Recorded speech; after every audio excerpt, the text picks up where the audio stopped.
BFM Business et 01net.com présentent Tech & Co, le grand live du numérique avec Guillaume Paul. Allez, 21h, Tech & Co qui se poursuit bien sûr jusqu'à 22h sur BFM Business en direct. Et nous sommes lundi. Et donc vous savez, lundi c'est le rendez-vous maintenant usuel depuis des semaines et des semaines. Bah oui, le pitch sur BFM Business dans Tech & Co. Deux investisseurs d'un côté, deux start-upers de l'autre qui vont venir là pendant quelques minutes chacun d'ici la prochaine demi-heure pour défendre leur projet. C'est de convaincre nos investisseurs dans quel secteur ils évoluent, quelles sont leurs ambitions. Bah voilà, ils vont avoir chacun quelques minutes pour convaincre. Je vous présente nos investisseurs qui sont avec nous. Clara Audry. Bonsoir Clara. Bonsoir. Bienvenue, directrice d'investissement chez Caporn. Et puis Ben Marel qui est avec nous. Ben, bonsoir. Bonsoir, bienvenue également, cofondateur chez Briga Capital. Et puis notre premier start-upper, on est très heureux de l'accueillir, c'est Mehdi Chouiten qui est avec nous. Bonsoir Mehdi. Bonsoir Guillaume. Soyez le bienvenu, cofondateur de DataTG. Exactement. L'ai-je bien prononcé? Voilà.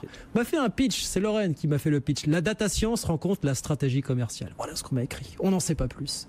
Mais on va le savoir maintenant, Mehdi, il y a un chronomètre qui va s'afficher. Alors, c'est pas une fin en soi le chronomètre, vous le voyez, c'est 2 minutes pour nous présenter votre projet, votre société. Mais si vous avez besoin de 10-15 secondes, allez, on va pas être formel là-dessus.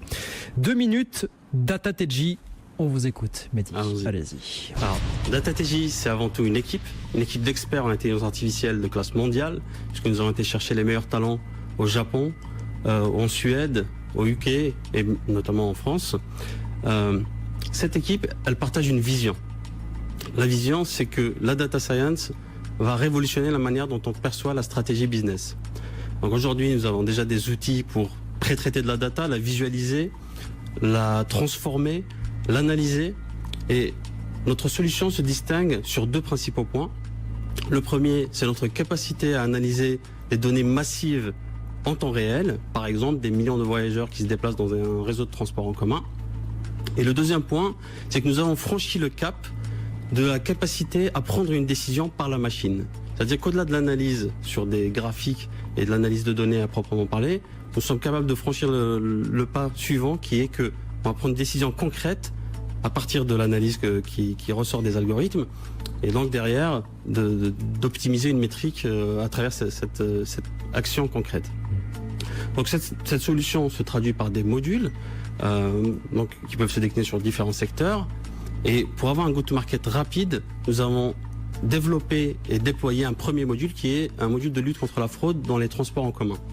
Donc la fraude dans les transports en commun, aujourd'hui c'est plus d'1 milliard d'euros de manque à gagner en France, plusieurs dizaines de milliards d'euros de manque à gagner dans le monde. Et donc notre solution, elle consiste tout simplement à envoyer les agents de contrôle aux bonnes stations, au bon moment. Donc cette solution, elle a été labellisée par le pôle de compétitivité Cap Digital. Elle a été sélectionnée et cofinancée par la région Île-de-France et par la BPI. Aujourd'hui, c'est un produit fini qui est déployé sur 24 communes en France et une dizaine de villes à l'international. Donc, ces clients ont permis à DataTG de multiplier par 10 son chiffre d'affaires, puisque nous avons fait 90 000 euros en 2016 et 1 million d'euros en 2018. Et donc ce chiffre d'affaires, qui est en forte croissance, on veut encore le faire croître grâce à une levée de fonds. Voilà. Et ben voilà, ça a tenu en 2 minutes et 5 secondes. Merci beaucoup Mehdi. Je défie qui que ce soit d'être plus à l'aise que Mehdi l'a été sur cet exercice parce que c'est pas facile en 2 minutes. Voilà, vous avez été impeccable.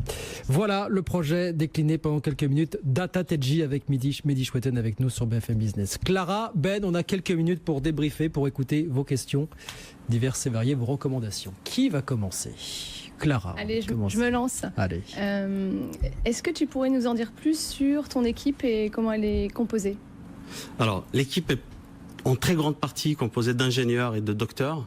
Donc, on a des gens qui viennent de Polytechnique, de Stanford, voilà, des docteurs de l'université de Tokyo, par exemple. Donc c'est plutôt des profils très techniques. On a un commercial et un responsable marketing, mais sinon tout le reste de l'équipe est plutôt constitué d'ingénieurs et de docteurs. L'équipe de combien de personnes aujourd'hui? 17 personnes. 17 personnes aujourd'hui. Ouais. Clara, votre question. Ben, allons-y. Ouais, moi une petite question un peu classique sur la proposition de valeur, bien comprendre exactement ce que vous faites et comment vous le faites. Tu parlais de traitement de data. Oui. C'est de la data visuelle, c'est de la vidéo, c'est du passage, c'est du flux. Qu'est-ce que vous traitez exactement? Alors, c'est plutôt des flux, donc soit les flux de voyageurs, donc des personnes, des flux de transport, on fait aussi du stationnement. Voilà, donc c'est plutôt des flux au sens data, pas forcément des flux vidéo, pas forcément des images, plutôt des flux de données chiffrées, on va dire. Et c'est en fonction du flux que tu sais s'il y a une plus grande propension à frauder ou pas. Je reprends l'exemple de la SNCF, ou de la RATP là par exemple. Alors typiquement, dans les transports, ça va être évidemment les déplacements des voyageurs. Donc plus il y a de monde sur une station, plus on a des chances d'avoir des fraudeurs, évidemment. Mais il y a aussi les flux passés, typiquement l'historique de la fraude. Quand on a déployé une équipe de verbalisation à tel endroit, qu'est-ce que ça a eu comme impact? Donc ça, c'est un deuxième flux. Et le troisième, c'est quel est l'impact d'un événement dans la ville. Par exemple, s'il y a un match ce soir au Stade de France, il y aura un flux de personnes qui va se diriger au Stade de France. Donc a priori, les stations qui seront autour auront plus de visiteurs et plus de voyageurs. Mais ça, je fais un peu le... C'est mon rôle, hein, je fais un peu le bad cop, mais c'est un peu écrit d'avance, non? Le fait qu'il y a un match de foot, on va savoir qu'il y a de la fraude, donc la RATP, elle sait qu'elle doit envoyer les contrôleurs là-bas, non? Alors, effectivement, quand on considère un élément indépendamment des autres, c'est intuitif et humainement, on peut le savoir. Mais par contre, si on a un match au Stade de France, on a un concert de Rihanna dans une salle de spectacle, on a une telle pièce de théâtre, on a différents événements dans la ville, la météo, plus... voilà, donc tout un tas de facteurs, une station qui est fermée pour travaux, etc. Donc, plus il y a de paramètres, plus l'humain aura moins de capacité à prédire. Ça, c'est un premier point. Et le deuxième point, c'est qu'il n'y a pas qu'une seule équipe de contrôle à envoyer. Sur un réseau, par exemple, en région parisienne, il y a des dizaines d'équipes de contrôle. Donc, il s'agit non seulement de les envoyer au bon endroit, mais aussi de les synchroniser pour éviter de se recroiser sur les mêmes stations.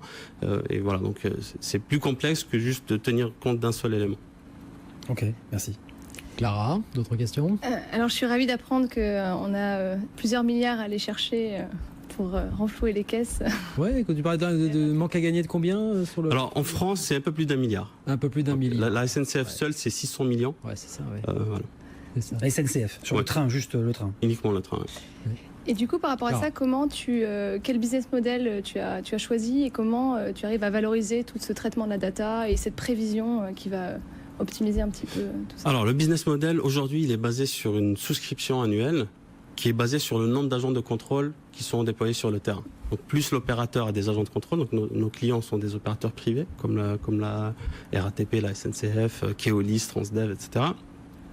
Donc en fonction du nombre d'agents qui sont déployés sur le terrain, il y aura un abonnement annuel qui est indexé sur ça, d'une part. Et nous préparons actuellement un module recouvrement pour finalement aider l'opérateur non seulement à verbaliser, mais aussi à recouvrer les PV, parce que c'est aussi important.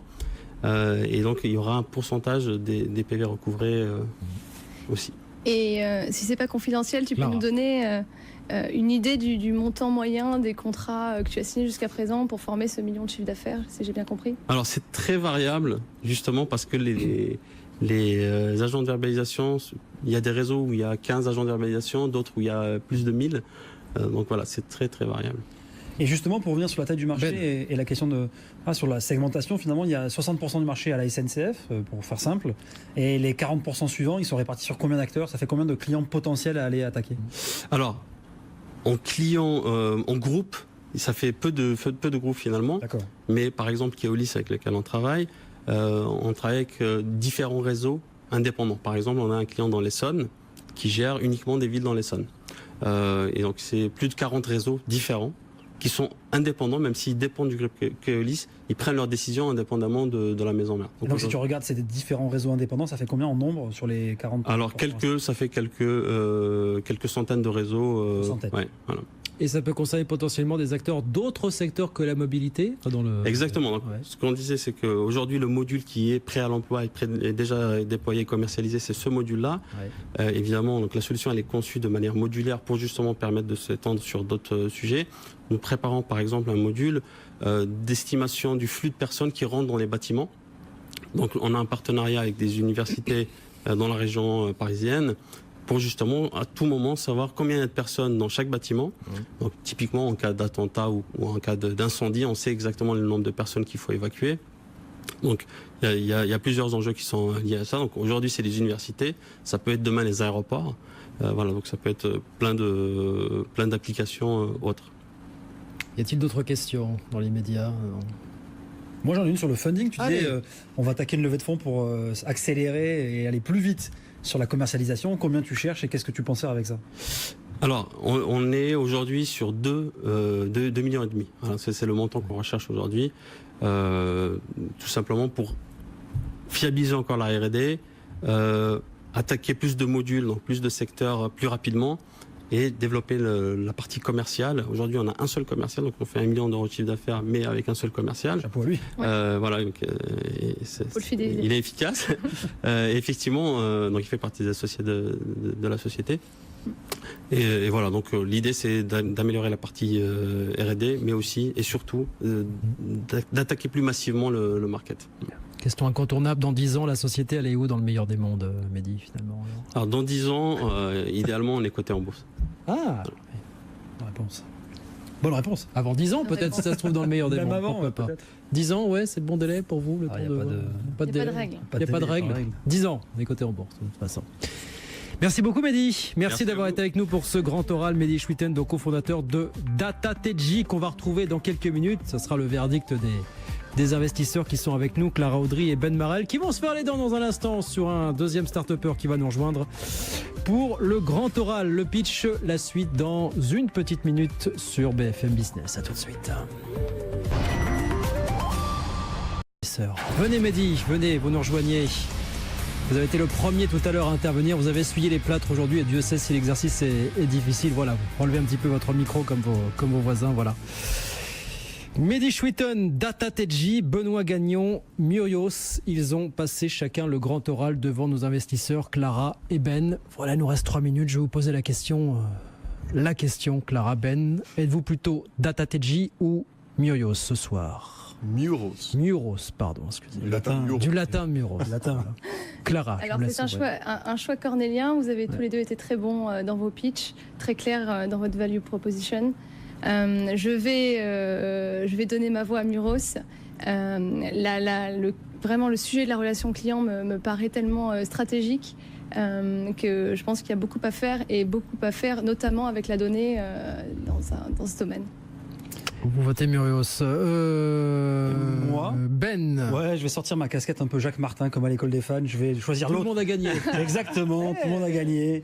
Ce sera de ton côté, Mehdi, pour la bonne et simple raison que je pense à la dette de notre cher pays et à ce qu'on peut économiser à la SNCF. Et donc, s'il y a 600 millions à aller chercher par an, eh ben, écoute, vivement que ça intervienne et que tu nous réduis ça rapidos, ça serait bien.